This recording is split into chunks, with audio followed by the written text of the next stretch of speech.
Ladies and gentlemen, here it is, the ultimate, darkest football iceberg. You guys keep wanting more and more iceberg videos, so I hope this one can keep you in good company for at least the next month or two. So let's get into it. I'm sure that you know what an iceberg video is, the concept of an iceberg video on YouTube. If you don't, I'll quickly fly through.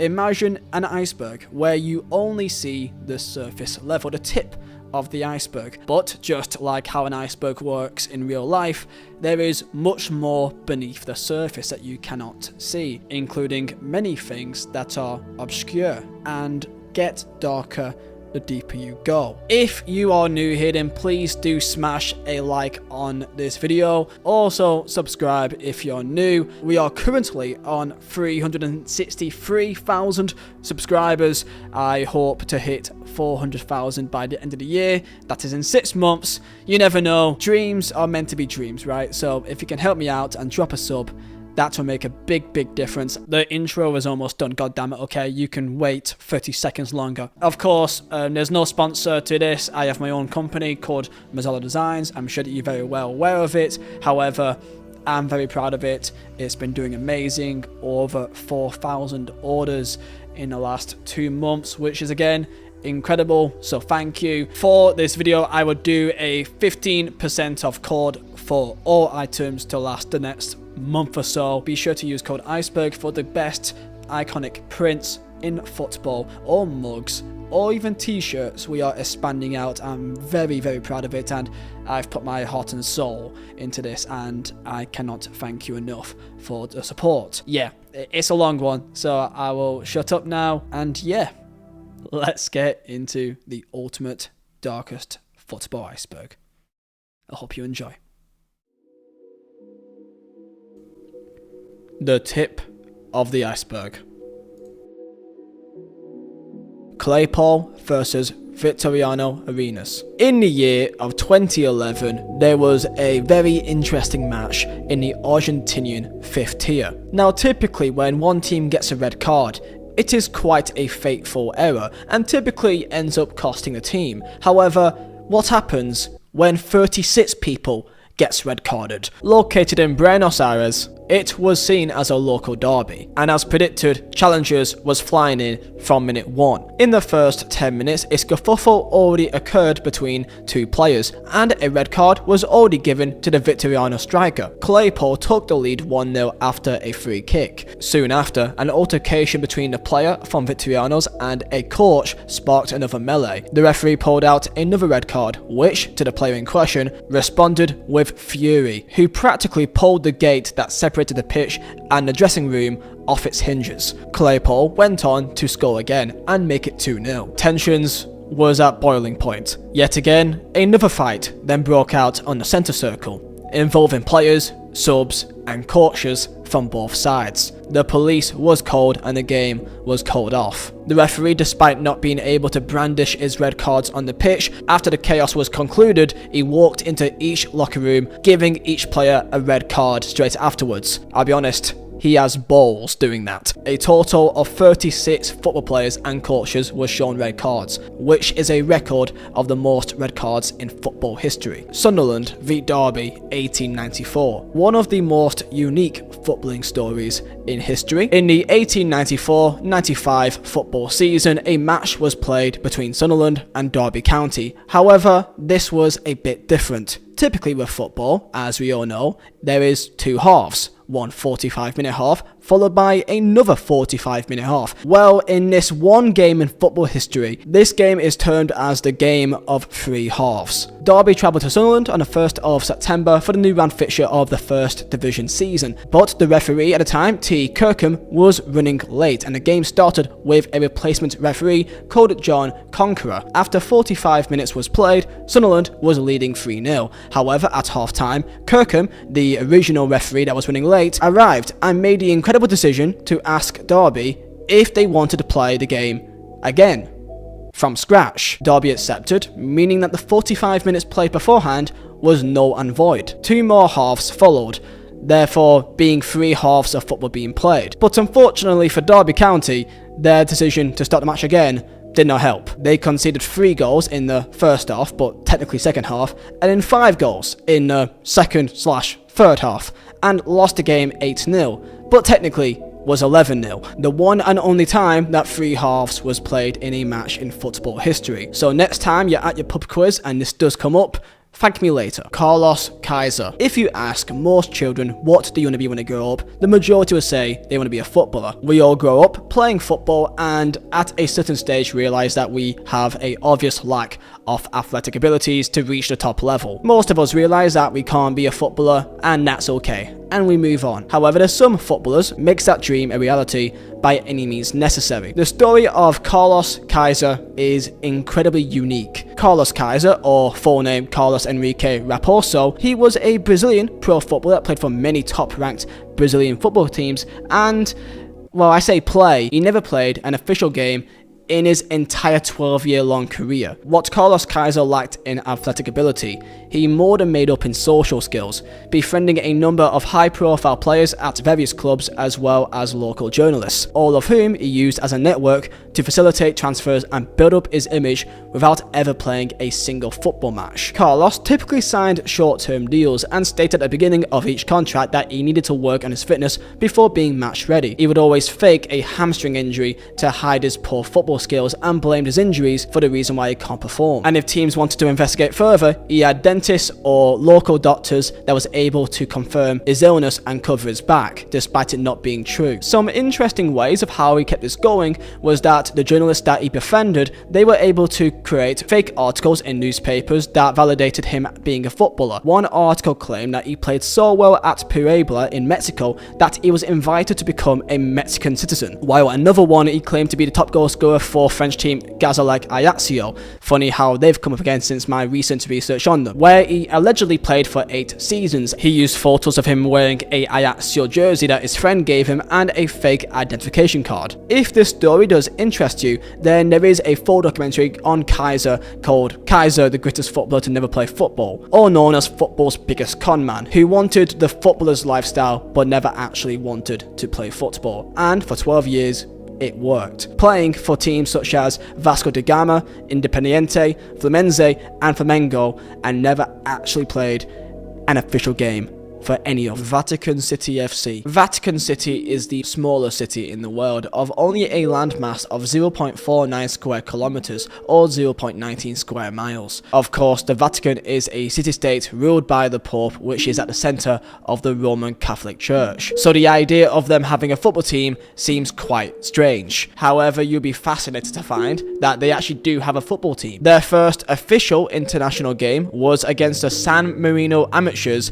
and it led to a 0-0 draw. I never knew that San Marino even had amateurs, but there you go. Their biggest official win was beating a Chinese under-23 squad 4-3, and their biggest defeat was a 21-4 loss to Borussia Mönchengladbach. I'm quite impressed they scored 4 goals. Lasagna Gate. In 2006, Tottenham was a point ahead of Arsenal. They knew a win would see them qualify for the Champions League. They stayed at the London Marriott Hotel in Canary Wharf the night before the game. Overnight, 10 members of the squad informed the club doctor that they had endured an extremely rough night, with a number of them violently sick. The night before, they had their evening meal, involving a buffet which had a lasagna. Many of the players selected to have the lasagna. With 10 players of their squad violently sick, Tottenham Hotspur pushed to postpone the game, but it was not possible. Despite opponents West Ham being happy to delay the game, Tottenham's players were clearly affected by their illness and they lost their game 2-1. Arsenal beat Wigan 4-2, which meant that Arsenal qualified in the Champions League ahead of Spurs. Potentially the most Tottenham thing I've ever heard. Failing to qualify top 4 cause of lasagna. Conspiration 1958. In 2002, Swedish director Johan Lofstedts released a film titled Conspiration 58. In this film, he made a claim that the 1958 World Cup wasn't held in Sweden and was all a conspiracy. It was never in Sweden, but rather was staged in the USA as part of a Cold War era experiment into the power of televised propaganda orchestrated by the CIA, FIFA, and powerful figures within the television industry. The key piece of his evidence are the suspicious buildings that lurk in the background of footage from Sweden's semi-final victory against West Germany. Buildings that, he argued, was never there, and actually lie on the other side of the world in LA. Further proof can be found in the length of the shadows cast by the players, stating that they are not consistent with the angle of the sun in the Swedish summertime. However, after it was released, the director Johan admits that he set out to playfully deceive his audience, but had more serious intentions. They wanted to joke about something as stupid as denying the Holocaust, so they decided to pick the 1958 World Cup and created a mockumentary. Despite the intentions of this being a mockumentary, people still perceive that there is something wrong about the World Cup. Johan Cruyff kidnapping. Dutch legend Johan Cruyff helped the Netherlands qualify for the 1978 World Cup in Argentina, but did not appear in the tournament. For a long time, Cruyff's disappearance from the World Cup has been one of football's greatest mysteries. Was it an injury? Did he fall out with the federation? Or was it political? But it turned out to be none of these things, because in 2008, he revealed that he and his family had gone through a horrific kidnap attempt just a few months before the finals. Johan went on to say that assailants entered his house in Barcelona and tied him and his family up at gunpoint. One of the gunmen pointing a rifle to his head.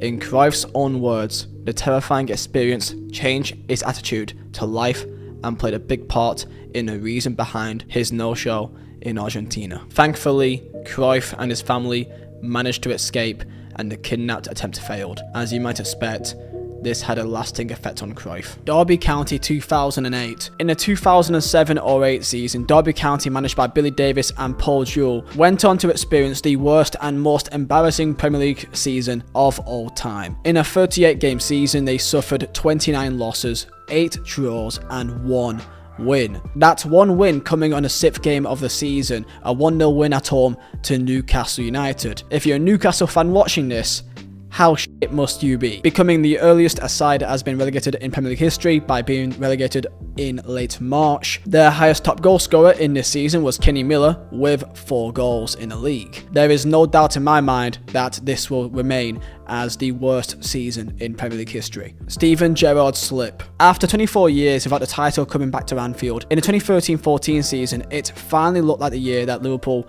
would go on to win the Premier League. Liverpool played Chelsea at home. The team coach each week was greeted by fans chanting, "We're gonna win the league." Liverpool were only 3 wins away from winning the Premier League after previously beating Man City earlier in the month. Up faced a weakened Chelsea side in the middle of 2 Champions League semi-final legs. In that win to Manchester City, Steven Gerrard got the players together in a speech saying, "We do not let this slip." Well, on this fateful day, things took an incredible turn. Just before half-time, a pass came from Mamadou Sakho as it came to Steven Gerrard. For some reason, the ball slips underneath his foot, allowing Demba Ba to run straight on through on goal and tucking it past Simon Mignolet to put Chelsea ahead. Liverpool went on to lose that game 2-0 to Chelsea. However, they had another chance away at Crystal Palace. Liverpool was 3-0 up in a game away at Palace with the title at their mercy until a miraculous comeback made it 3-3 by an equaliser by Dwight Gale. This put it in the hands of Manchester City, and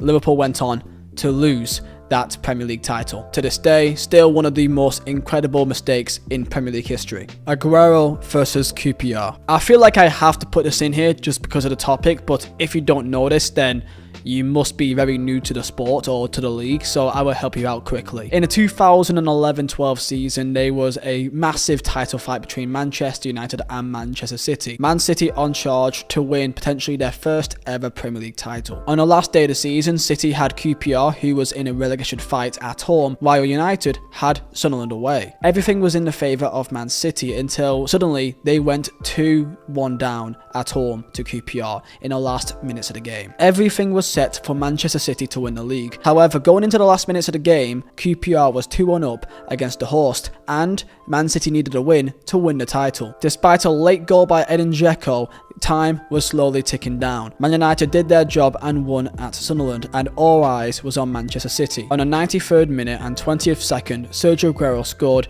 the winner against QPR to win Manchester City the Premier League. Without a doubt, the most incredible end to a Premier League season in its history. I would love it if we beat them. On April 29th, 1996, Manchester United was in a title race with Newcastle United. With many managers wanting to keep a good reputation at the time, it is increasingly rare to see an outburst from one of the managers. But in one exception, Kevin Keegan is that outlier. Live on television in response to Sir Alex Ferguson claiming that teams try harder against Manchester United than Newcastle, who at the time Newcastle was letting a 12-point title lead slip. Kevin Keegan let rip, saying, "I've kept really quiet, but I'll tell you something. He went down in my estimations when he said that. You can tell him now, we're still fighting for this title, and he's got to go to Middlesbrough and get something. And I tell you honestly, I would love it if they beat them. Love it." Newcastle went on to draw their last 2 games of the year, while Man United won theirs, and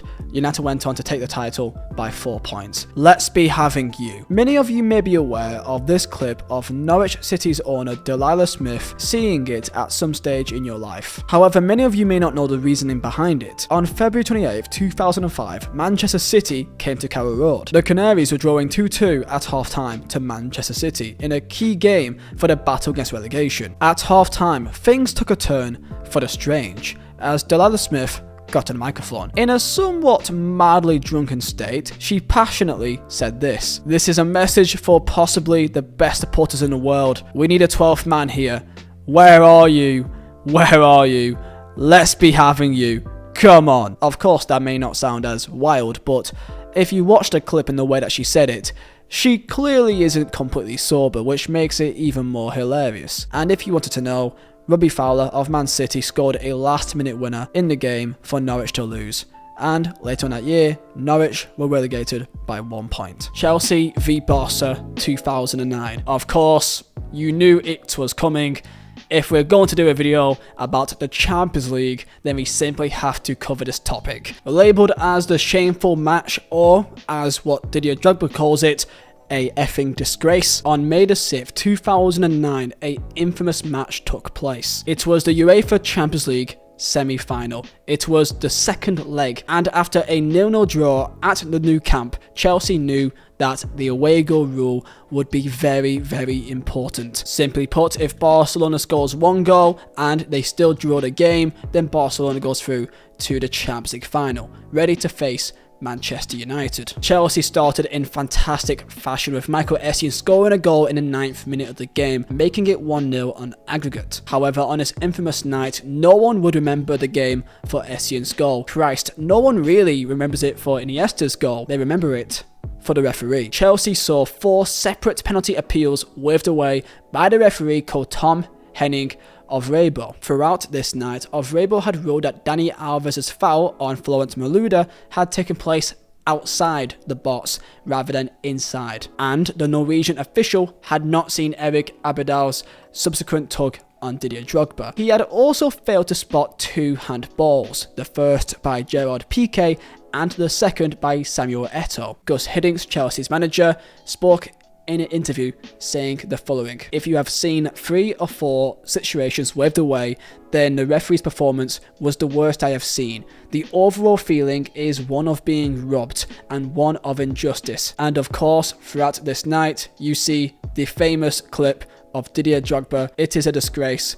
It's a effing disgrace." A night that should have been remembered for an incredible 93rd minute win to send a team to the Champions League final will forever be remembered for a controversial refereeing performance. Tell me down below, do you think Chelsea were robbed, or if the referee was hard done by? Robin van Persie versus Barcelona. On March the 8th, 2011, Barcelona played Arsenal in a round of 16 second leg. Arsenal beat Barcelona in the first leg with a famous 2-1 victory. Leo Messi put Barcelona 1-0 up at a stroke of half time, and Arsenal went on to score a goal. Well, technically it was Busquets, but they went on to score anyway. It was 1-1 and Arsenal got their away goal that they needed so desperately. However, only minutes later came a turning point in this entire tie. Van Persie found himself through on goal with only Victor Valdez to beat. However, the referee blew the whistle just before he hit the ball. Van Persie went on to take a shot and missed the goal. However, the referee, Massimo Busacca, probably butchered that name, I'm very sorry, gave Robin Van Persie a second yellow card, followed by a red. Van Persie was penalised for shooting after he blew the whistle, only about a second or two afterwards. Despite pleading to the referee that he didn't even hear the whistle due to the 95,000 spectator crowd, the decision remained, and Barcelona went on to win the game 3-1 thanks to Leo Messi and Xavi Hernandez, beating Arsenal 4-3 on aggregate. Van Persie, in his post-match interview, went on to state it as a total joke. Quoted, "It was a total joke, the sending off. How can I hear his whistle with 95,000 people jumping up? How can I hear that? For God's sake, please explain that to me." However, when Pep Guardiola got asked about his thoughts on the incident, he said, "Wenger told me to congratulate the referee." Yeah, that sounds like Pep. Tell me down below in comments, were Arsenal robbed? The abandoned derby. In the 2004-09 quarter-finals, AC Milan came up against their fierce rivals Inter Milan. After AC Milan won in the first leg 2-0, all eyes was on the second leg. And after a Shevchenko goal in the 30th minute, AC Milan looked like they were home and clear to win the tie. But it got a bit wild as the match descended into chaos in the second half, with Inter fans repeatedly throwing flares onto the pitch. As the flares and fireworks continued to land on the San Siro pitch, referee Marcus Merck twice suspended play and called for a stadium announcement to ask them to stop. However, as smoke filled the stadium, AC Milan's goalkeeper Dida was hit by a flare thrown from the crowd, and the referee Merck immediately abandoned the game. The UEFA officials backed the referee's decision. AC Milan were handed a 3-0 walkover by UEFA. Inter were later given a £132,000 fine for the incident and ordered to play their following 4 European matches behind closed doors. One of the very rare times in the entirety of European Cup history that a match had to be abandoned. The surface.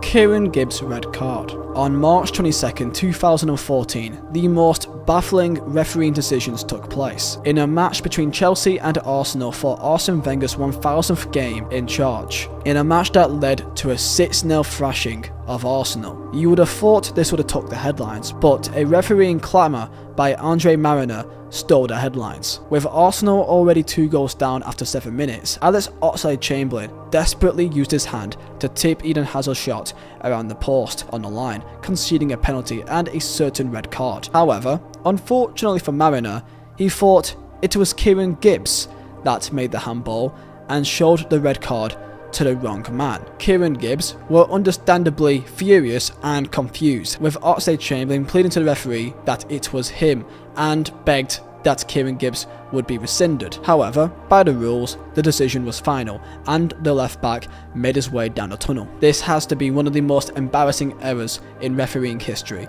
especially at the top level. Adebayor celebration. In the year 2009, Emmanuel Adebayor transferred from Arsenal to Manchester City. Despite playing for Arsenal, Adebayor publicly discloses his hatred for the club after the way that he was treated, describing Arsene Wenger as a fake manager. Adebayor claimed that in a meeting between him and Arsene Wenger in his office, Arsene Wenger told him that he didn't see a future at Arsenal anymore for Emmanuel Adebayor. Adebayor had no choice but to join Manchester City. Allegedly, Arsene Wenger had a press conference the day after his signing for Manchester City, stating that Adebayor left because he wanted the money. Adebayor did not appreciate that, so when he scored against Arsenal in the 80th minute, he did the most incredible celebration, sprinting as fast as he could to the other end of his ground, and no one was going to stop him. The former Arsenal man ran the length of the pitch to slide on his knees in front of the away section. Coins, lighters, and even a plastic stool rained down on the pitch from the away end. Adebayor practically set off a riot. Kieran Dyer and Lee Bowyer fight. Very rarely do you see fights in football, and very rarely do you see fights between opposition teams.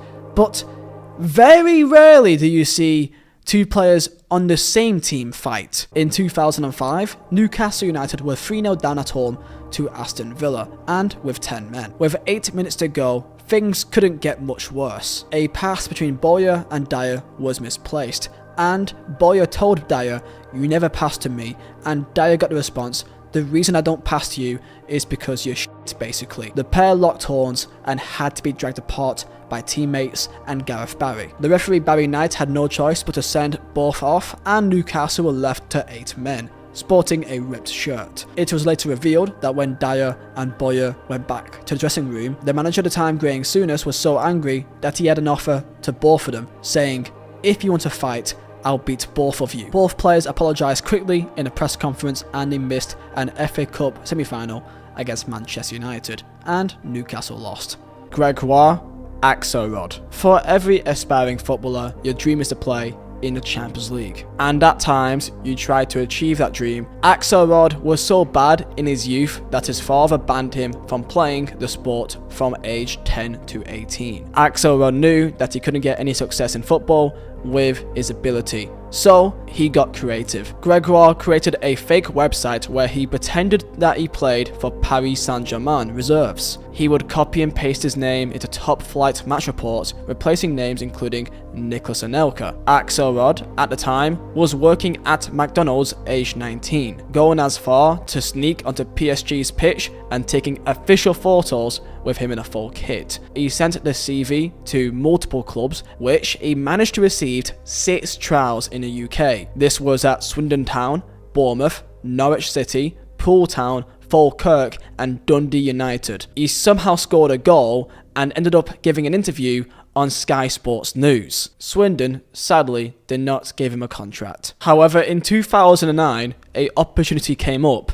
CSKA Sofia has just qualified for the Champions League. They offered him a 3-year contract worth £15,000 a month. However, the move sadly fell through after he signed the contract and published on the CSKA website that he was signing. CSKA Sofia fans went on PSG forums asking for opinions about Greg, in which they all were completely baffled about who this guy even was. Sadly, the club caught on and the move fell immediately.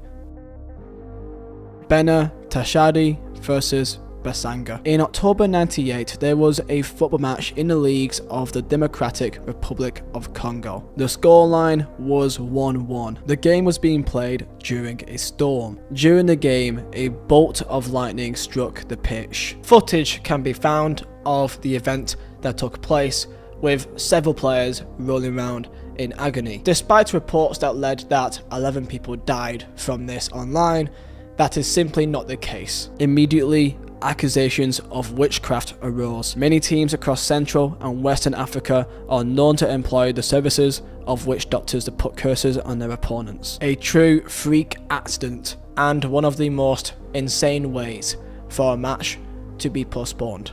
AS Adema 149, Le Amiens 0. On the 31st of October 2002, a league match in the Champions League playoff, 2 Madagascan football teams played a game of football. Well, the term played is used quite loosely here. This holds the world record for the most goals in any association football match. However, we need to look at the penultimate match before this one took place to explain how this happened. This match was part of a 4-team playoff to determine the national championship, and before this match, the league was won by AS Adema, who drew 2-2 to win the league, and in this match, the referee awarded a late and controversial penalty, resulting in a draw. That draw meant that Le Amiens were knocked out of the title race with the championship already decided, so they decided to protest. Before the game, an argument arose between the coach of Le Amiens and the referee himself, and in their form of protest to the Division 4 for a controversial refereeing decision, Le Amiens deliberately scored 149 own goals, with spectators descended to the ticket booths and demanded a refund. The match went on across the entire 90 minutes to allow the 149 goals to go in. As punishment, the Football Federation of Madagascar suspended the coach of Le Amiens for 3 years, and 4 of the team's players were suspended to the end of the season. This involved the captain of the Madagascar national team, a scoreline that I don't think we will see ever again. 2010 North Korea propaganda. I am sure that you have seen across many social medias, on YouTube, on Twitter, on Facebook, this same image. An image depicting that North Korea, allegedly on North Korean TV, spread propaganda that they indeed won the 2010 World Cup, beating Brazil. In an image here saying that they beat Japan 7-0, USA 4-0, and China 2-0. This was an image relating to the 2014 World Cup group stages, which of course they never appeared in. Of course, this was all parody. This was not real, and I am sorry to be the bearer of bad news, but North Korea didn't actually spread propaganda that they won the World Cup and beat Brazil. This is one example of people being able to spread news that they know that people can't really respond back to. Yeah, sorry to be a spoilsport, but this is not true. The Calciopoli scandal. A scandal so big that the Wikipedia page explaining it is countless pages long to even explain what is going on. In 2006, the infamous Calciopoli saga rocked Italian football. This saw Juventus fined and stripped of titles and relegated, alongside numerous individuals heavily punished too. These other clubs were AC Milan, Lazio, and Fiorentina. These four clubs effectively chose which officials refereed their matches, and therefore ensuring that these officials favoured their clubs. While no referees were found to have taken bribes, it was believed that they went along with their orders out of pure fear for their careers, given the power such figures held.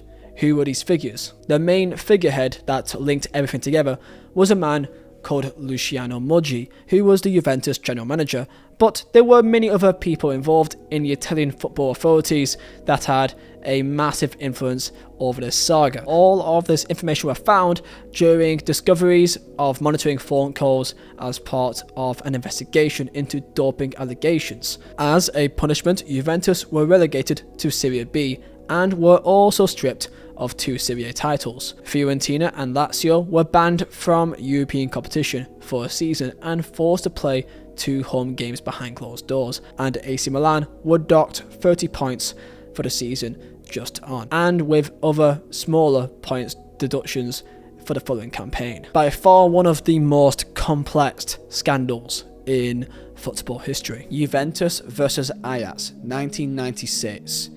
Another big moment in another European final, where the stakes cannot be any higher. Some teams take matters into their own hands to be in charge of their own destiny. This was a Juventus team of Alessandro Del Piero, Gianluca Vialli, and Fabrizio Ravanelli up against Ajax, who were the reigning champions and the envy of the entirety of Europe, with the likes of Edwin van der Sar, Jari Litmanen, Patrick Kluivert, and Edgar Davids, and both De Boer brothers. Led by Louis van Gaal, they were the team to beat in Europe. The game went on as normal, as Juventus won on penalties. After the game finishing 1-1, Juventus won 4-2 on penalties. Although Juventus won the Champions League final, the victory remains controversial because of accusations of doping. In November 2004, the Juventus club doctor Riccardo Agricola was given a 22-month prison sentence and fined €2,000 for sporting fraud by providing performance-enhancing drugs, specifically EPO, to players between 1994 and 1998. Doctors confirmed that they were practically certain that 2 players in Antonio Conte took EPO, which is also known as erythropoietin. I'm so sorry for butchering that. They also claimed that it was very likely that at least 8 other players on the team, including Del Piero and Didier Deschamps, was also taking this too. Despite these accusations, they always remained that accusations, and that in the years of 1994 to 1998, there were no positive proof by any Juventus players during this time. However, still to this day, Ajax general manager still feels bitter and sick, feeling like Ajax were cheated out of a second Champions League title. The Bela Gutmann curse.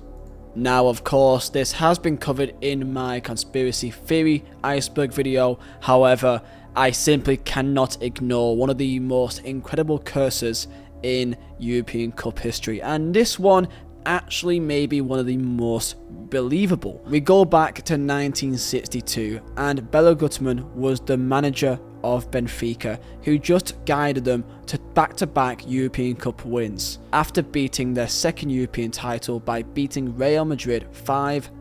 Gutmann went to the Benfica board to ask for a pay rise, which seemed to be a fair thing to request. However, allegedly, the board felt like he did not deserve it and denied him a raise. In anger and disbelief, Belo Gutmann stormed out of the club and allegedly said his final words to the board, stating, "Not in 100 years from now will Benfica ever be European champions." Fast forward to 1963, only 1 year later, and Benfica were in a European Cup final against AC Milan and lost that match. 2 years later, Benfica were once again in another European Cup final and lost again to Inter Milan. In the 1968 European Cup final, they faced Manchester United and lost again. This continued for all European finals, including 5 European Cup finals in 1968, 1988 and 1990, and including 3 UEFA Cup finals of 1983, 2013 and 2014. That is a total of 8 European finals, and Benfica lost every single time. Out of all the curses that I've heard in my time, this one may be one of the most believable, as 8 European final losses in a row is really unfortunate, and I like to believe this could be actually true. Marseille Scandal 1993. Otherwise known as the French football bribery scandal, similar to the Juventus v Ajax theory, this one actually holds some weight and is found to be completely true. On the last game of the Ligue 1 season, Marseille played against Valenciennes, and was found that Marseille president Bernard Tapie and general manager Jean-Pierre Bernes contacted Valenciennes players who asked them to underperform in their match so that Marseille could stay fresher and to have better players ready to go for the 1993 UEFA Champions League final against AC Milan 6 days later. 2 of the players accepted the bribe, however Glassman refused and publicly revealed the scandal. This scandal led to the league title being taken away from Marseille, and with PSG declining the title, this 1992-93 league title was given to no team. Of course, how does this link to the Champions League? Well, this means that because of this bribe and Marseille went on to win the game, Marseille went on to that Champions League final with fresher players. Marseille went on to win that final 1-0 thanks to a 44th minute goal by Bolly. And it did not end there, with there being accusations of doping alleged by Marcel Desailly and 3 separate players, claiming that multiple players took a series of injections. When it comes to the biggest games with the most stakes on the line, it is seen that clubs do whatever they can to get an advantage, and in this example, they were caught. Paul the Octopus. Paul the Octopus was a famous gimmick back in the 2010 South Africa World Cup, and was a very simple concept. It was an aquarium in Western Germany that, at the start of the World Cup, had a little gimmick where they had 2 boxes, and each having a separate nation's flag. They put food in each of the boxes, and Paul the Octopus decides which one to eat from first. And the first box with their nation's flag on it, that would be the team that will go on and win the game. Throughout the 2010 World Cup, he predicted 8 games and got all 8 games correct. This included each of Germany's group stage games, where he picked Germany each time to win, and then he predicted Germany to beat Argentina, England, but for the semi-finals he predicted Spain to beat Germany, and Spain of course went on to beat Germany. He predicted Germany to beat Uruguay in the 3rd place playoff, and in the final between Netherlands and Spain, he again predicted Spain. So what is the conspiracy? Well, this all came from Jiang Zhao, who is a director and created a thriller titled Who Killed Paul the Octopus? Theory that Paul the Octopus actually was dead for the last 3 months, and was 60 to 70% sure that he died in July and was secretly replaced by his keepers to keep the gimmick going. When being asked why do they believe this, she added, "Octopuses all look the same.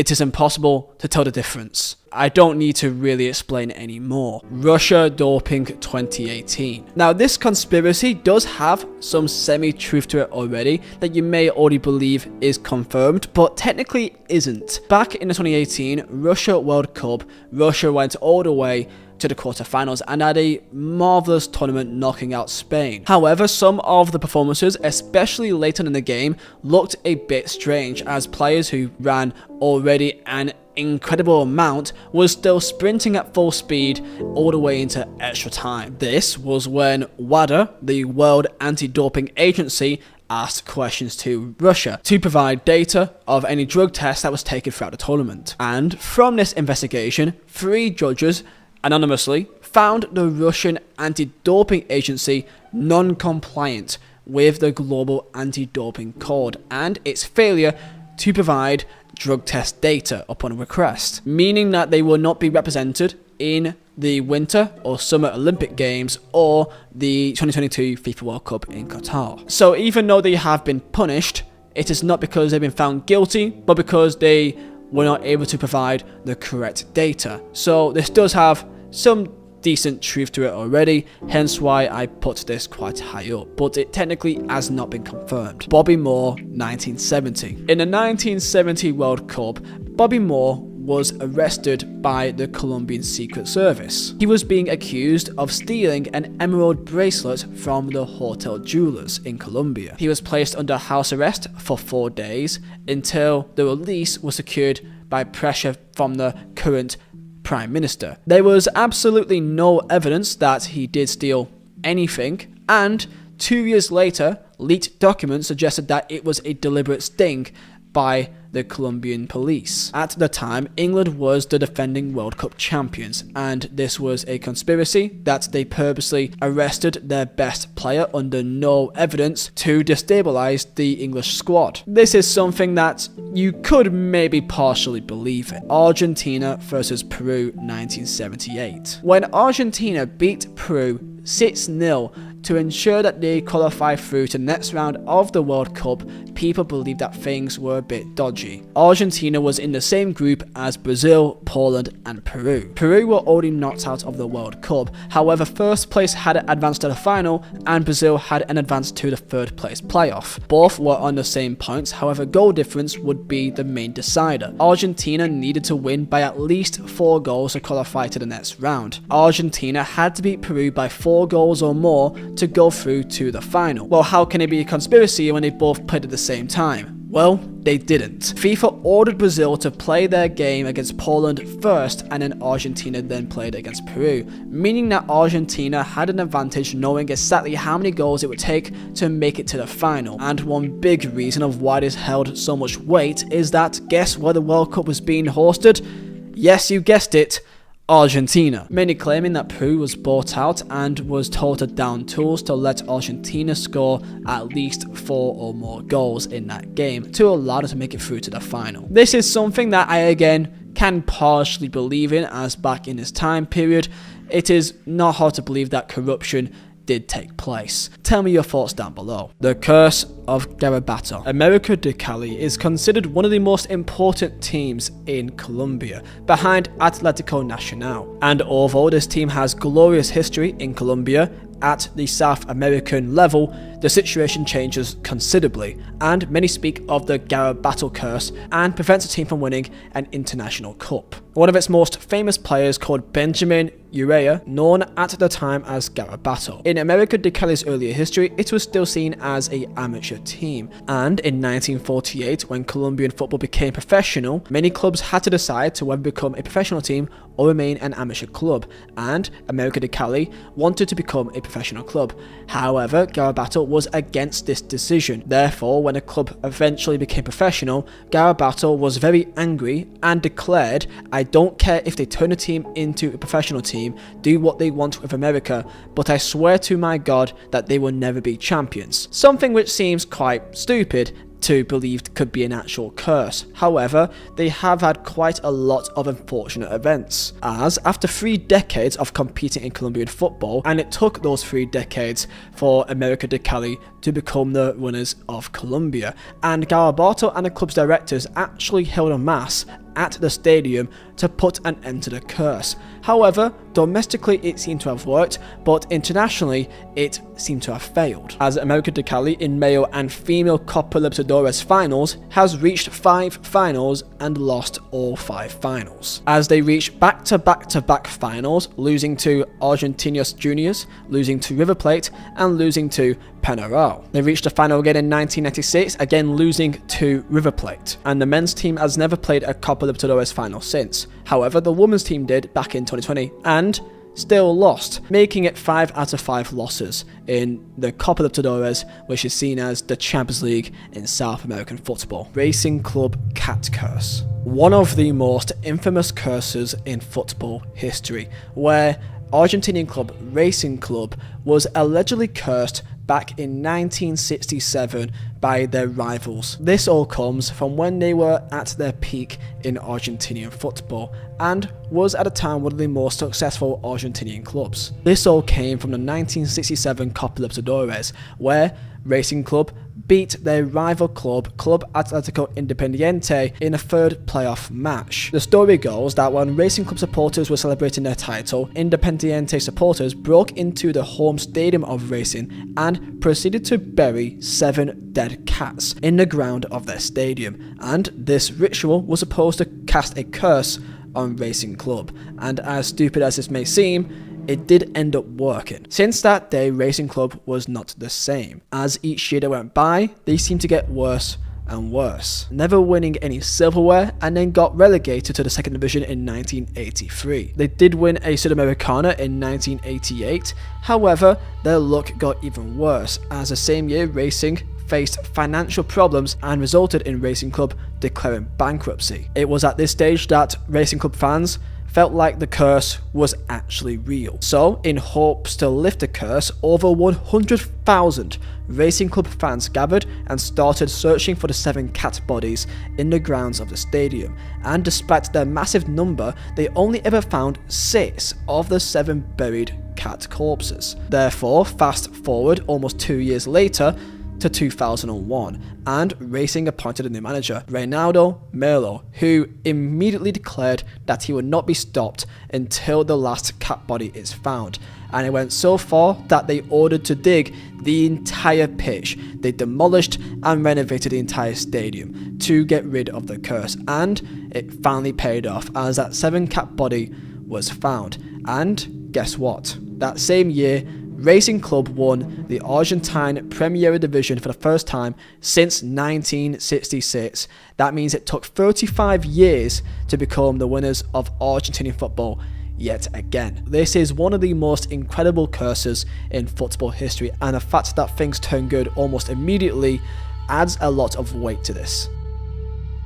The Holy Water Scandal. One of the most famed scandals in football history. The date, 24th of June 1990, and Argentina has eliminated Brazil from the World Cup. However, this did not come without any controversy. Accusations was made that Argentinian staff spiked one of the Brazilian players with a spiked water bottle. They met in the first knockout round, where Brazilian defender Branco helped keep Diego Maradona in check. But during a pause in play, Branco drank from a water bottle handed to him by a member of Argentinian staff.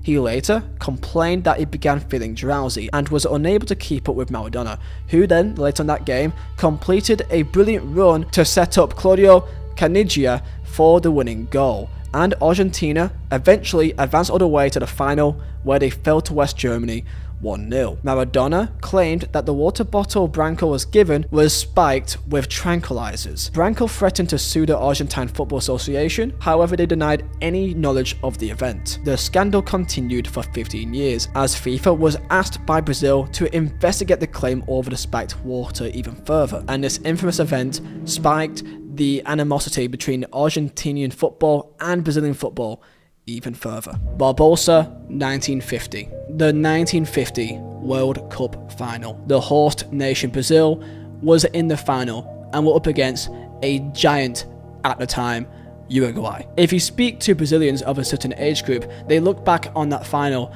as the fateful final, or the word in Portuguese, fatídio. The Brazilians built the Maracanã, purposely for this World Cup. Moacir Barbosa was the goalkeeper for the Brazil national team. Brazil scored the first goal in the final by a goal in the second half by Friatza. However, Uruguay came back with a goal from Chiafino to equalise past Barbosa, and 13 minutes later, Gigia of Uruguay ran down the line again. At 4:33 on the 16th of July 1950, the worst moment in his career, as Giga ran down the line and Barbosa anticipated a cross. However, as the ball came in, the ball went to the near post and caught Barbosa off guard. It was a poor goal to concede. Brazilians were distraught and wanted someone to blame, and Barbosa was the scapegoat that was used to be the man that cost Brazil the World Cup. For the rest of Barbosa's life following this event, this one single moment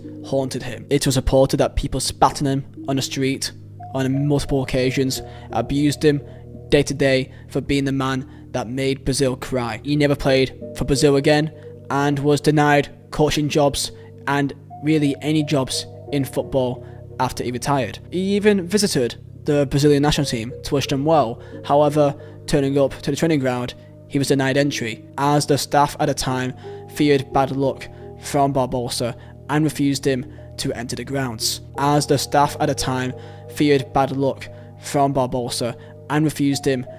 the grounds. Multiple years later, Barbosa invited a few friends who wanted to have a barbecue. They noticed on the fire that it had some strange logs in it, and they were in really strange shapes, and that is because the week before, Barbosa had been presented with the Maracanã goalpost from that fateful day. He went on to chop up and burn the goalpost with his friends. Quoted, "The steak I cut that day was the best steak I ever tasted." A quote from a friend saying, "I'm not guilty. There was 11 of us." In Brazil, the most you get for any crime is 30 years. For 50 years, I've been paying a crime that I did not commit. Even a criminal, when he has paid his debt, is forgiven. But I have never been forgiven. David bust injury. I remember being about 9 years of age, and I remember seeing the image of this tackle when I was young, and since then, it has always stayed with me. In the 1995-96 season, Manchester United played against Coventry City. Coventry City was on the attack, and only 2 minutes into the game, David Bust collided with Dennis Irwin and Brian McClare. The scene from this event left Peter Schmeichel in the net, on the verge of being physically sick on the football pitch. This collision broke his leg, with the bone visible through his sock. The game was held for 9 minutes, and water and sand had to be used to remove the substantial amount of blood left on the grass. The injury was so bad that there was a possibility that Bust would have had to have his leg amputated. Fortunately, he avoided that fate, but such was the extent of it, and the infection that followed led to him never playing professionally ever again. Potentially the worst injury I have ever seen. Ali Dia. It is often said that it pays to have friends in high places, but in Ali Dia's case, it was his cousin, allegedly George Weah, who helped him to win a chance in the Premier League with Southampton. Southampton boss Graham Souness took a call from the former Ballon d'Or winner. George Weah recommended the 30-year-old Senegal international, who played for the likes of Paris Saint-Germain. Souness took the opportunity and signed Dia up on an initial 1-month contract. Two small problems. It wasn't George Weah that rang him at all, and number two, Dia was a university student in Portsmouth. Ali Dia was named on the bench for a home game against Leeds United, and Dia shockingly made his Premier League debut, being subbed on for Matt Letizia, who was taken off injured 33 minutes into the game. After being subbed on in the 33rd minute, he was subbed off by the 52nd minute. Letizia claimed him to be Bambi on ice. Soon after, George Weah confirmed that it was not him that called him, and had no idea who Ali Dia was. Southampton sacked him after 14 days into his contract. However, he did live the dream of becoming a Premier League player.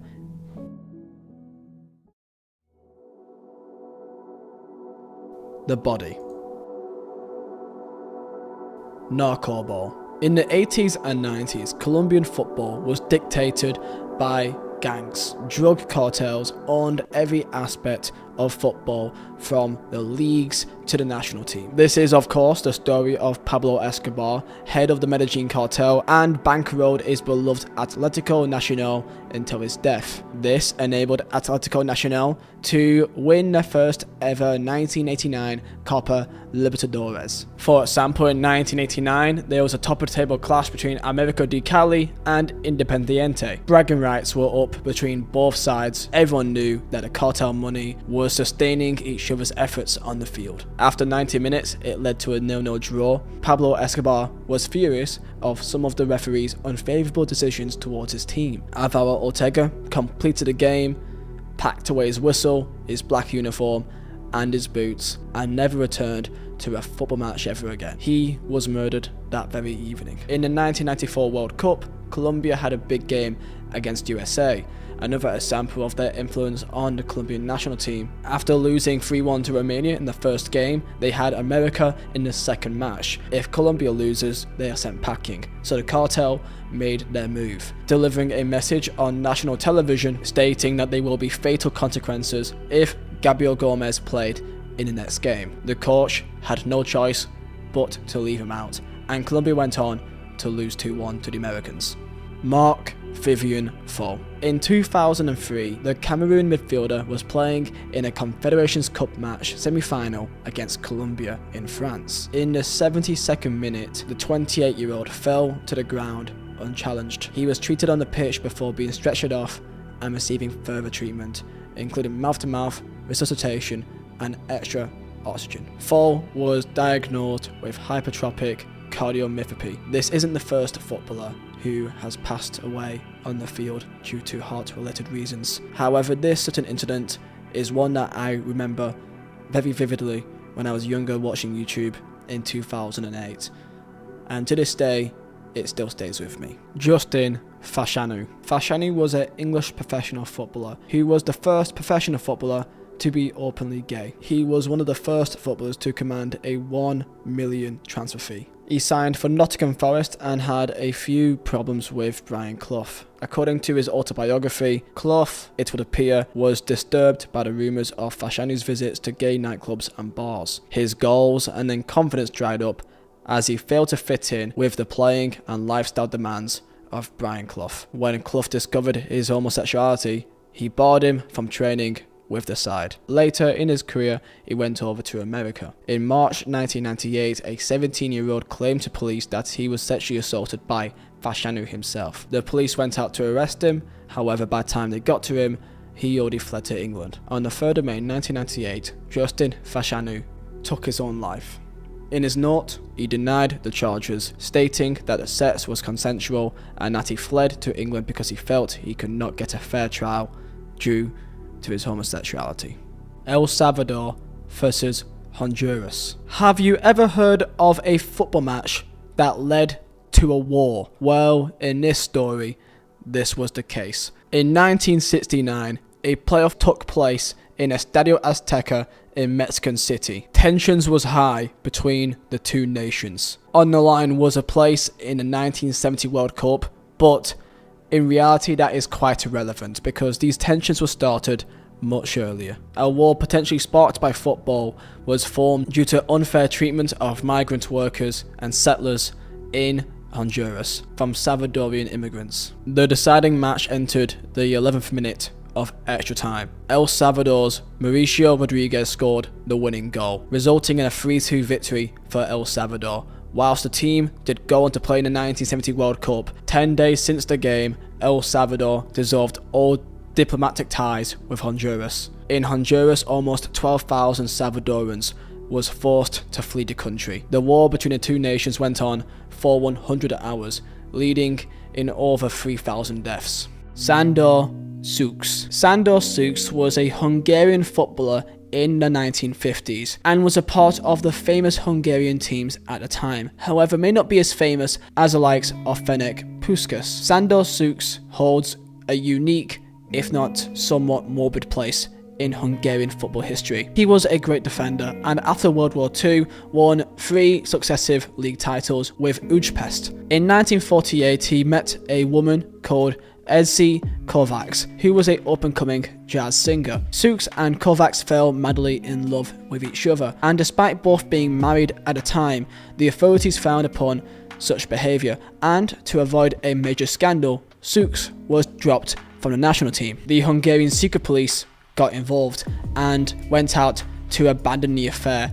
or Sukes and Kovacs would face the consequences. Quote, even his footballer's legs cannot help him escape. Sukes had some interest from the Italian club Torino, and the duo saw this as the opportunity to escape the country. They saw this as their one and only chance to be together. They enlisted the help of a smuggler. Hungary at the time was controlled by the Soviet Union. The couple began their journey together with their handler entrusted to smuggle them out of the country. Shortly after passing through a checkpoint near the Austrian border, the trio was stopped by the Hungarian secret police officers, at which point the smuggler revealed himself to be an agent and handed the couple over to the authorities. Sandor Sukes and Vizeh Kovacs were taken to the Terror Haza, other known as the House of Terror, which was the headquarters of the Hungarian secret police in Budapest, where they were tortured and interrogated before being charged for attempted illegal border crossing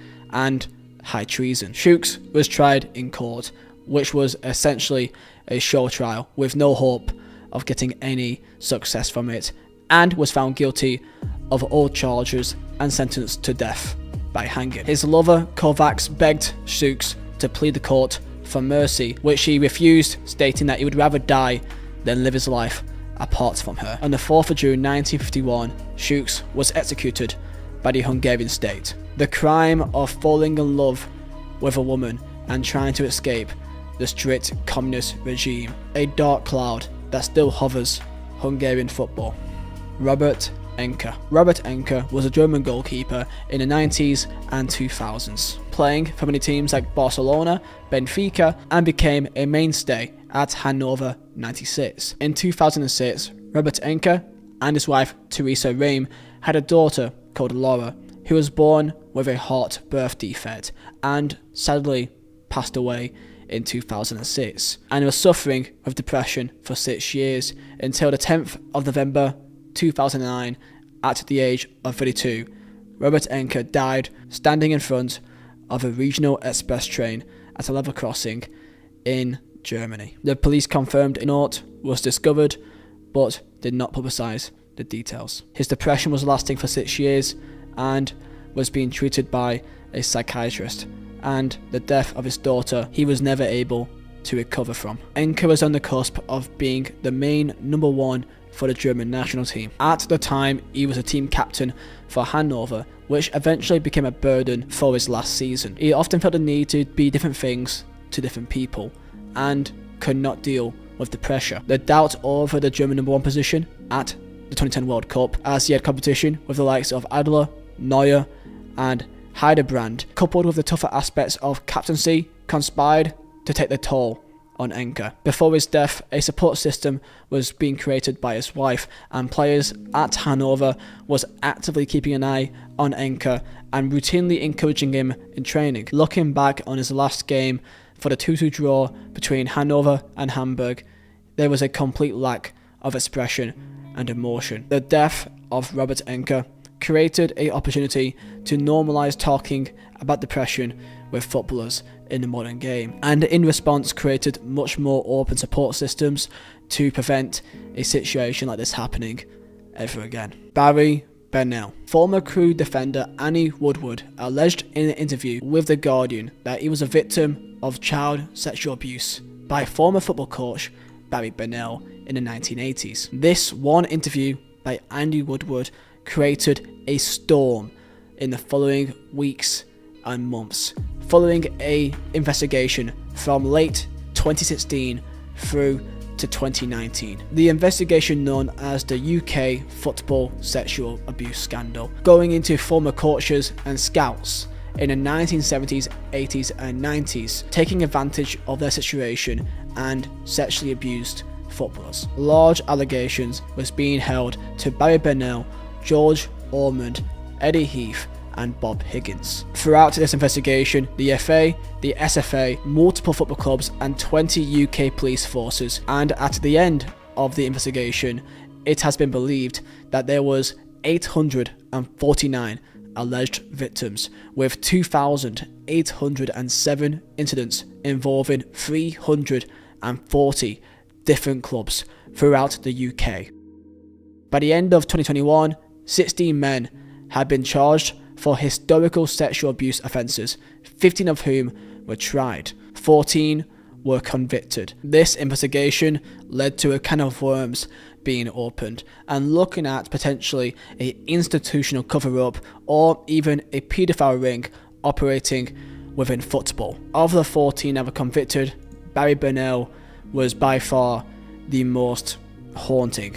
Hundreds of people's lives were haunted or even destroyed by the hands of these people, and due to the lack of safeguarding that was not held at multiple football clubs, and forever will be a dent in English and Scottish football. Fabrice Muamba. In the 2011-2012 season, Bolton Wanderers played against Tottenham Hotspur at White Hart Lane. The game went on as normal. However, on the 43rd minute, Fabrice Muamba, the 23-year-old midfielder for Bolton Wanderers, collapsed. The stadium fell silent, and medical staff huddled around him, and the match was abandoned. Fabrice Muamba's heart stopped beating for 78 minutes. Muamba suffered a cardiac arrest in the middle of the football pitch, in what was perhaps the most public cardiac arrest in history, as well as one with the most miraculous ending. Muamba survived this event by incredible reaction from the medical team on the day. Their decisions saved his life after being shocked 15 times before his heart was restarted. Thankfully, Fabrice is still with us to this very day. Even though he may not be able to play football, he is alive, and that is the main thing. Bradley Lowry.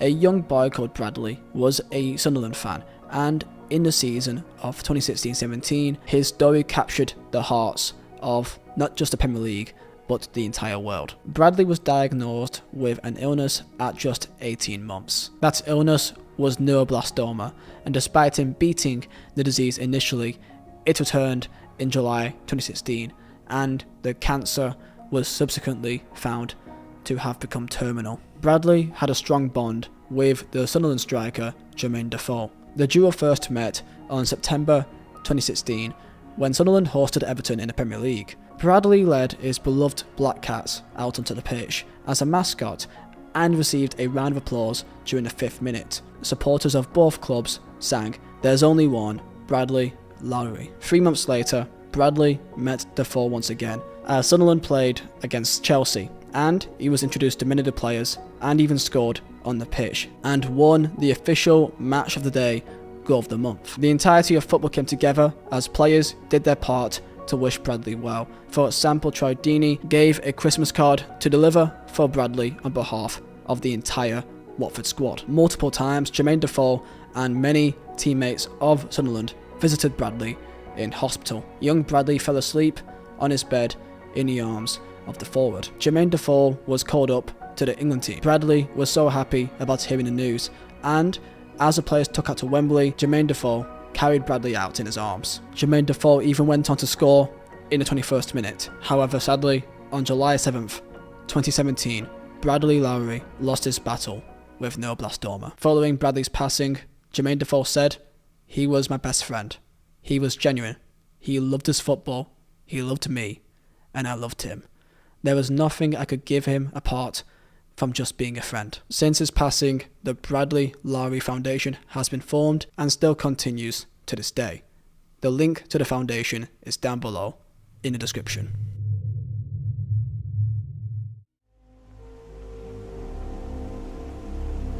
The Darkness.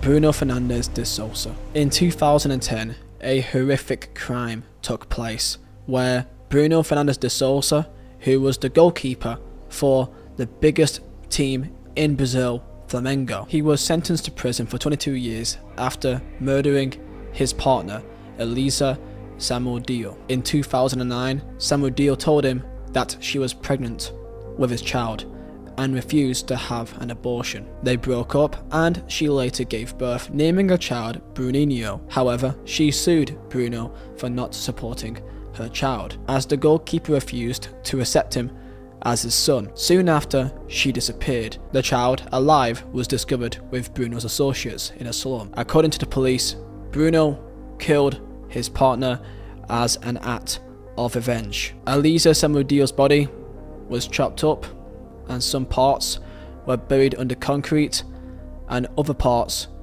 were fed to his dogs. In 2013, he was sentenced for 22 years. However, in February 2017, Bruno Fernandes de Sousa was released under an amnesty. A utterly tragic tale. Alex Villaplan. Alex Villaplan was a footballer for France in the 1930s and even captained France in their first ever match in the World Cup finals over a 4-1 win over Mexico in 1930. He was known for his aggressive attitude on the pitch and known for his tough tackling and short-fused temper. For example, when Nice snapped up Villaplan, they soon regretted it. Several times he was fined for missing training, and when he played, he looked unfit and was uninterested. And in 1935, 5 years later after playing in the World Cup for France and captaining them, he was lost in football. However, of course, in June 1940, Paris fell to Nazi Germany. The occupation of Paris spelt doom and despair to many, but for some, it spawned new opportunities. The French Gestapo was formed, and Alex Villaplan became part of it. His life and career spiraled out of control, greed, and he sought criminality to cover the lost finances that he'd grown accustomed to in football. Villaplan was not interested in the moral or political ramifications of his actions, just the paychecks. His power and cruelty rose in equal measure, culminating in the massacre in Musidan in 1944. At Musidan, 52 inhabitants were killed by Villaplan. This included men, women, and children not involved in the French resistance or even fighting at the time. Villaplan hit the heights of pure evil and continued to escalate his violence and corruptness. He was now seeking to kill his own people, fighting to restore the country that had given him everything. In August 1944, France were liberated by the Allied forces, and Villaplan was captured alongside the French Gestapo. The tragic decline of a man who once captained his country of France, becoming a true beacon of potential future for the nation, wasting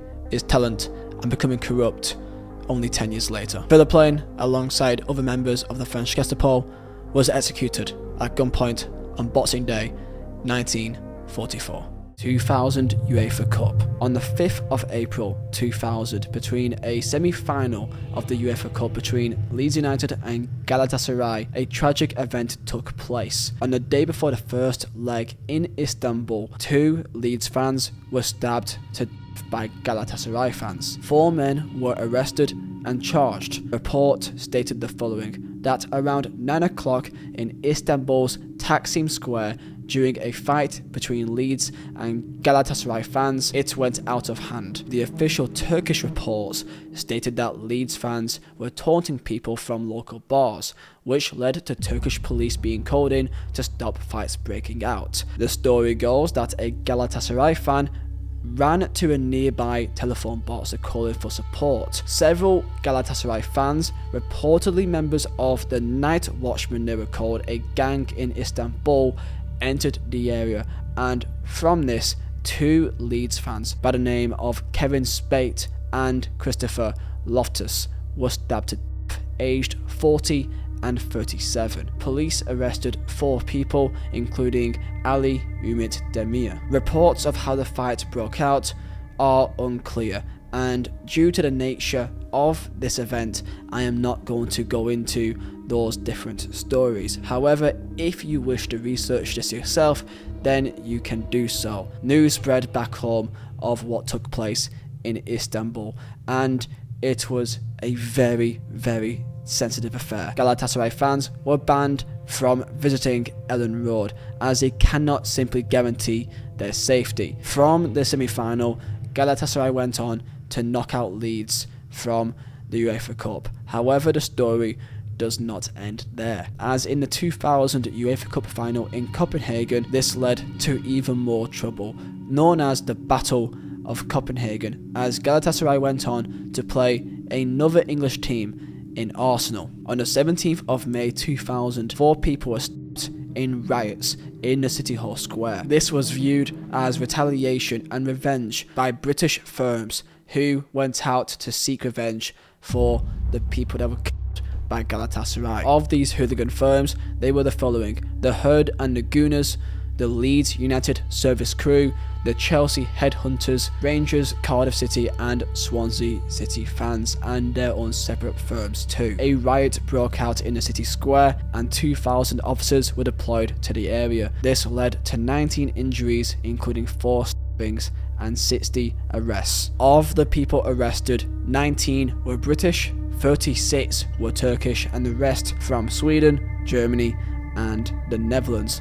Fortunately, after this riot, despite 19 people being injured, no one came out losing their life, which is the most important thing. An awful timeline in recent European history. The Vizeh incident. On the 27th of October 2018, Vizeh's AW169 helicopter crashed outside the King Power Stadium shortly after taking off from the pitch. Vizeh was the chairman of Leicester City, who him and his son Ayawat purchased a club in 2010. With Vizeh in charge, he transformed Leicester from a side in the Championship and took them to the dream of winning the Premier League title in 2015-2016. From this event, Vizeh gifted all 19 players a BMW i8 at £100,000 each as a gift for winning the title. From many stories from fans and players and managers, everyone had great respect of Vizeh and the way that he represented not just himself, his family, but the football club. Vizeh was on board with 5 other people who all lost their lives. On their aircraft was Vizeh himself, his 2 members of staff, Cave Pun, Pornpair and Nusara Suknamai, British pilot Eric Swafner and his Polish girlfriend Isabella Rosa Lehovich. The cause of the tragic event was as the pilot turned the helicopter towards its en route heading, the tail rotor control linkage broke, sending the helicopter into an uncontrollable spin. One witness described the aircraft falling like a stone to the floor. As it struck the ground, it burst into flames. A rescue attempt was made, but sadly, it was too late.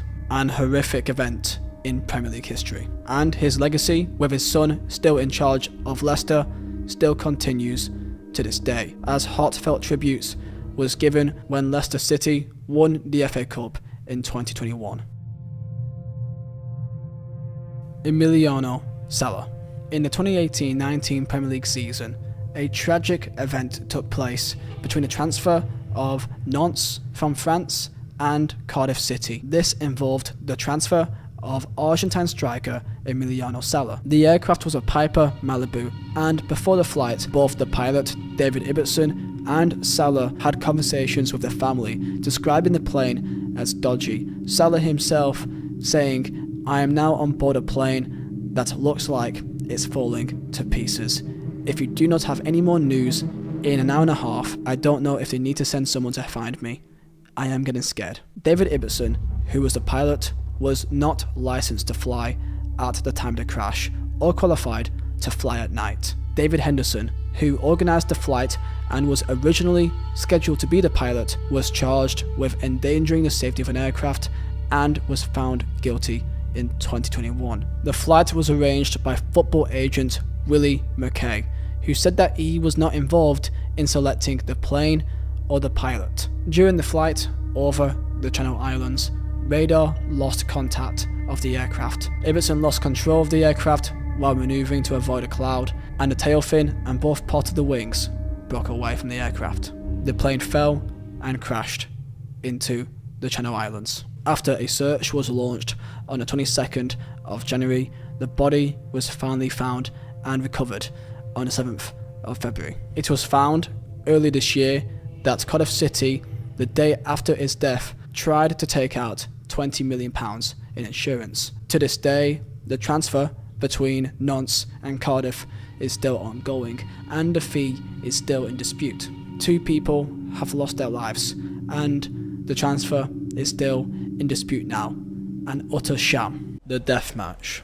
The death match is a name given to a match played in Kiev, otherwise described as the Ukrainian people versus Nazi Germany. In 1942, during the height of World War II, Germany occupied Ukraine. They had an idea to stage a football match between a German team and the Ukrainian champions Dynamo Kiev. The Kiev team was rounded up by an officer while other citizens was being executed. In the first match, the team full of Ukrainians played the German outfit and Kiev went on to win 4-1. The news of the defeat reached the German officers and they insisted on a rematch. The Kiev players were banned from training and their rations reduced, and 5 days later they took the field to play an even stronger German team. Kiev and the Ukrainian people yet again, while being threatened with execution, they beat the German team 6-0. Hearing this news, they insisted another rematch and brought in a professional team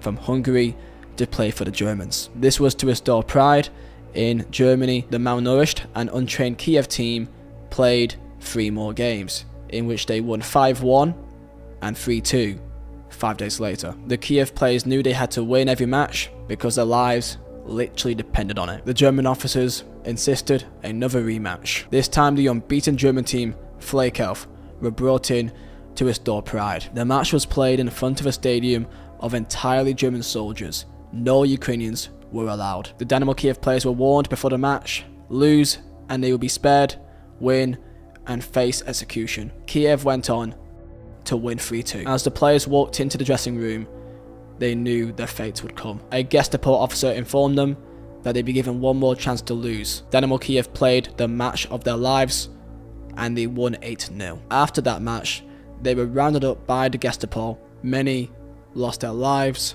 many sent to camps, and few survived. This squad of men defended their country and inspired Ukrainians across generations. A statue dedicated to the Kiev team in 1942 stands in Kiev today.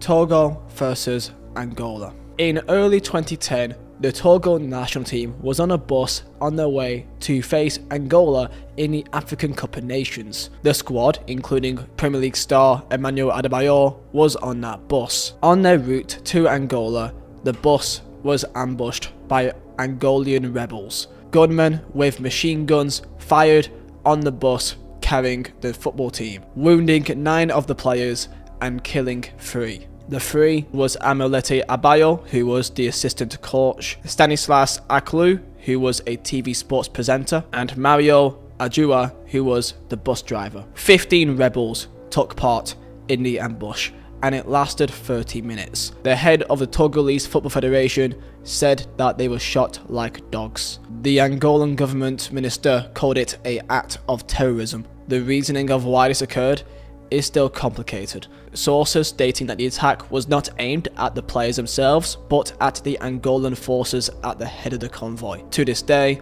this still holds a scar on African football. Matthias Schindler. Schindler was an Austrian striker in the 1930s, nicknamed the Paperman due to his height and slim build. Schindler made 43 appearances for Austria, scoring 27 goals. Following Austria's occupation from Germany in 1938, Schindler declined to play for the new unified team despite repeated requests by the German manager. Although he cited age as a basis of his refusal, others took it as a sign of protest against a Nazi regime. Thus, on the 23rd of January 1939, the 35-year-old was found dead, along with his girlfriend Camilla Cascagnola, at her Vienna apartment. Although the official records attribute their deaths to accidental carbon monoxide poisoning, rumours persist of much more darker means. People have belief that he was targeted by the Germans, while others suggested that he and his girlfriend was took out by the Germans for harbouring Jewish sympathies. Matthias Schindler is just one example of the awful atrocities caused in Europe in football between 1939 and 1943. Andreas Escobar. Earlier in this video, I highlighted the impacts of narco ball, when Colombian international and club football was riddled with cartel violence. Andres Escobar is the most damning and most disturbing example of this period in Colombian football. On June 22nd, 1994, Andres Escobar, the captain of the Colombian men's national team, a widely respected player, scored an own goal in Colombia's match against the US at the World Cup. Colombia lost the game 2-1 and was eliminated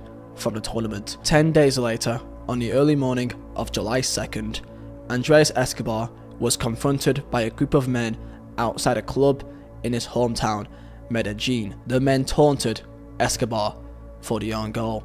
He was sitting in his car and he said the goal was a honest mistake. One of the men drew a .38 caliber pistol and shot Andres Escobar 6 times and killed him.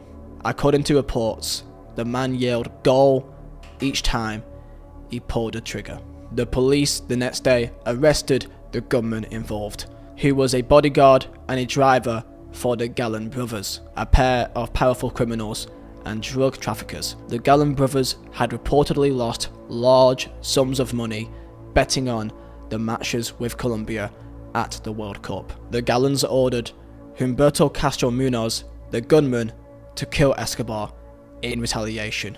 Escobar's funeral drew thousands of Colombians who flowed the car carrying his body on a 10-mile walk to the cemetery. A simple mistake, a simple own goal, cost a man his life. Eddie Hamel, where he and his family lost their lives.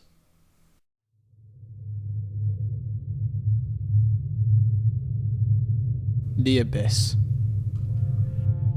Stairway 13. On the 2nd of January 1971, a cold and foggy night took place at Ibrox Stadium between the Old Firm match of Rangers v Celtic. Ibrox Stadium this night witnessed one of the worst sporting events at the time, as 66 people lost their lives in a devastating crush. Ibrox at the time was often seen crowds of around 100,000, and despite the growth of capacity, there was very few safety procedures in place to deal with the huge numbers at the time. The game was 0-0 to the end moments of the game, until Celtic's Jimmy Johnston scored with a header and appeared to have won the game for the Hoops. Many Rangers fans, at the sight of the goal going in, started to leave the stadium, many going down the turnstiles and leaving the exits, going down the steps. However, Rangers' reply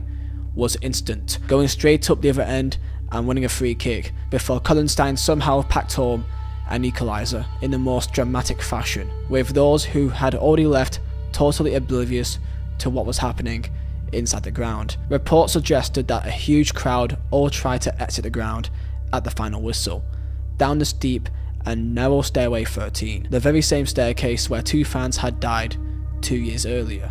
A number of people said to have lost their footing, causing hundreds of people to fall on top of each other. As people tumbled down the concrete steps, a toxic crush ensued, and in a matter of seconds, the breath was literally being squeezed from 66 people, with over 200 others suffering terrible injuries. Casualties ranged in the age of 8 to 45 years of age, with the majorities being in their teens or 20s. Zambia, 1993.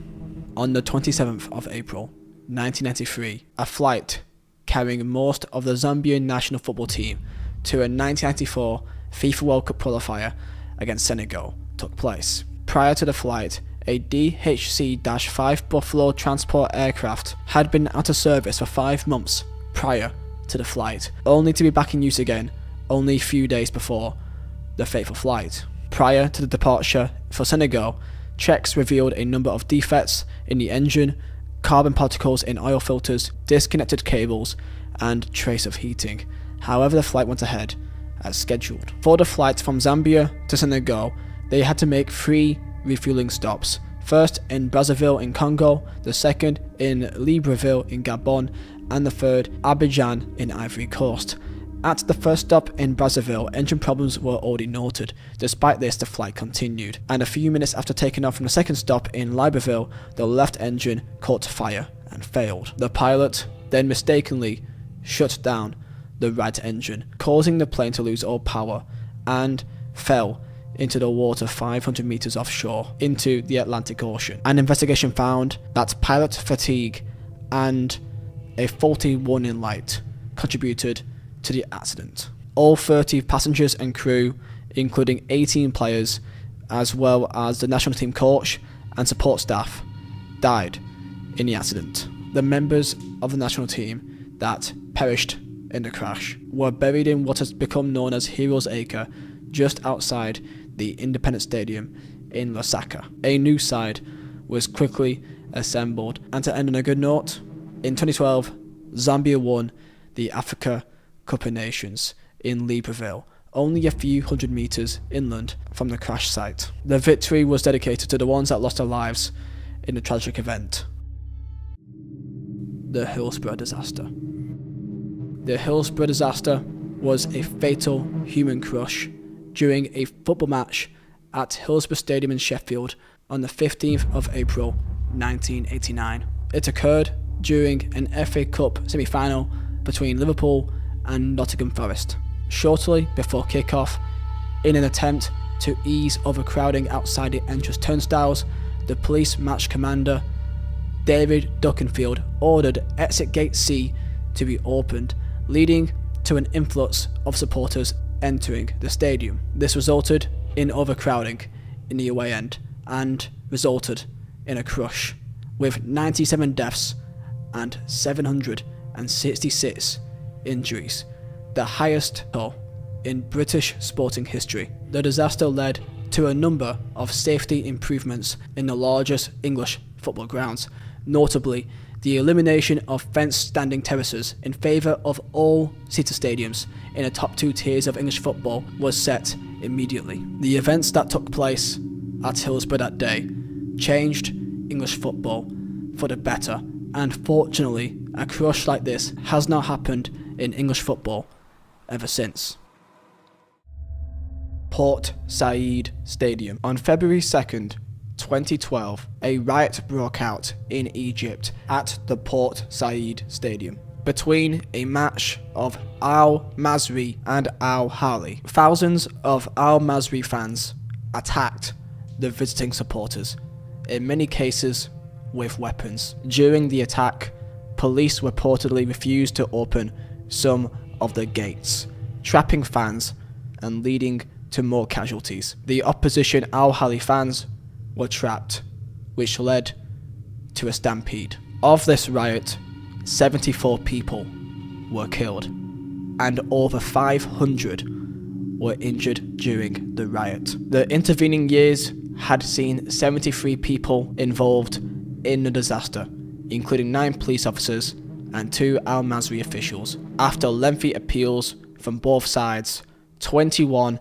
of the defendants were acquitted, 41 received prison sentences, and 11 were executed. A quote from one of the surviving fans in the away end stated, "They stormed onto the pitch. They weren't celebrating, they were heading towards us. We could see the cops in front of us, and we thought they would stop them from attacking us. But we saw them step aside, the gate opened, and let the fans coming in like a storm. They were armed, sticks with nails in them, fireworks. It's like a nightmare. Every time I remember it." The events of what happened that day led to a 6-year ban on sports fans attending football games in Egypt. This ban was lifted on September 1st, 2018. Gate 12. On June 23rd, 1968, the Super Classico between River Plate and Boca Juniors took place. The match itself led to a 0-0 draw. At full time, the visiting Boca fans made their way down from the position in the upper Tribuna Centenario towards the ill-fated Gate 12. In spite of the blocked Gate 12, supporters continued to pour down the poorly lit stairwell, crushing those who had already arrived at the bottom. 71 people died, and over 150 injured. Of the 71 supporters, most were teenagers, and the average age of people involved was just 19. The families of those in this incident never received any explanation, and certainly no one was held accountable for what happened that day in the Monumental. The accounts of what happened was varied. Some accounts suggest that Boca fans had thrown burning river flags from the upper tier, which caused a stampede in the tier below, while others claim that river fans had entered the Boca section and prompted a rush down the stairs to the exit. Neither of these are confirmed, and no one can explain why Gate 12 was locked in the first place. Kanjuruhan Stadium. On the 1st of October 2022, a match was played between Amina FC and Persebaya Surabaya. Following a loss by homeside Arema, around 3,000 Arema supporters invaded the pitch. The police attempted to protect the players and stop the riot, but the crowds clashed with the security forces. Riot police units deployed tear gas, which triggered a stampede of people in the stadium trying to escape from the effects of the gas. A crush formed at an exit, resulting in fans losing oxygen.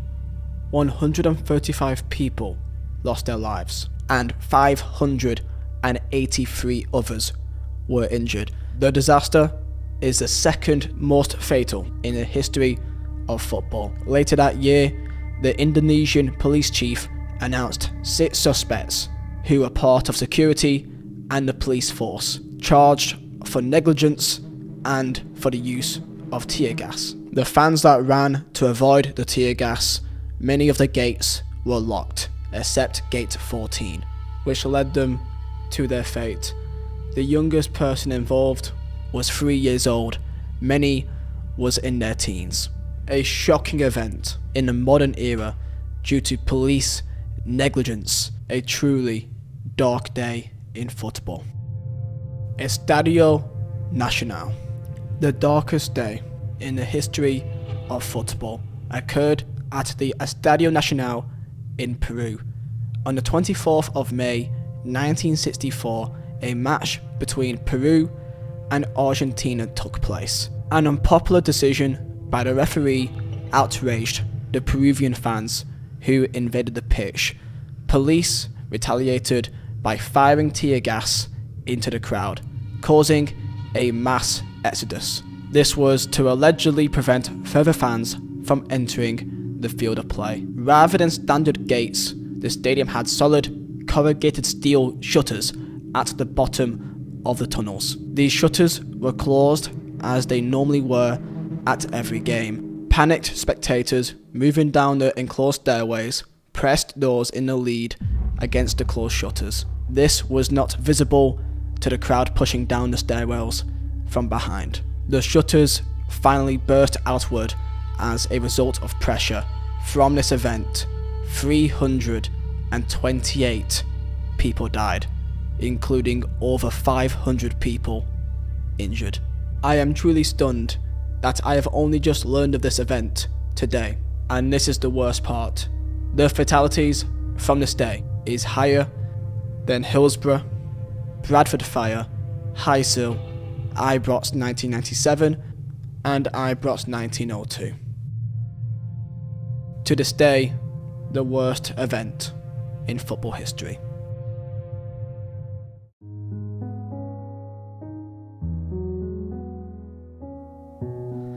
Ladies and gentlemen, that is it. Thank you if you have made it this far in this ultimate darkest football iceberg video.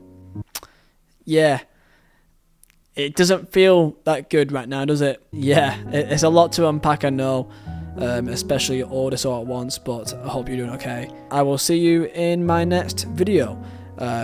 Probably won't do another iceberg video till maybe early August. I got a few ideas in mind, but I want to do some different ideas as well and experiment in the summer. So yeah, if you do enjoy or find this video interesting, then do drop a like, and and I will see you next time. Stay safe.